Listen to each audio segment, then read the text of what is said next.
Hello বন্ধুরা, আশা করি তোমরা সব ভালো আছো। আজকে আমি বানাবো লাউ শাক ভাপা। প্রথমে সর্ষের তেল, নুন, হলুদ, জিরের গুঁড়ো, চিনি, লঙ্কা বাটা দিয়ে আমি লাউ শাকটাকে ভালো করে মেখে নেব।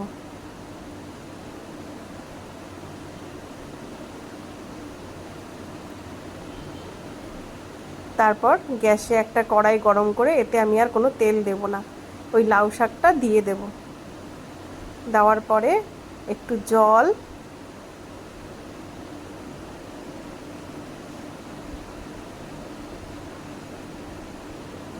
তারপরে একটু সর্ষের তেল এই শাকের উপর দিয়ে ছড়িয়ে দেব।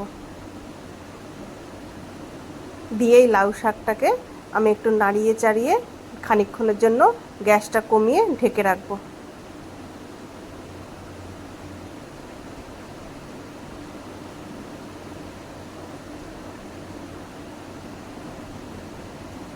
তারপর একটু জলটা টেনে আসলে কাঁচা লঙ্কার কুচি উপর থেকে ছড়িয়ে দেব। তারপর আবার খানিকক্ষণ জলটা টানাবো।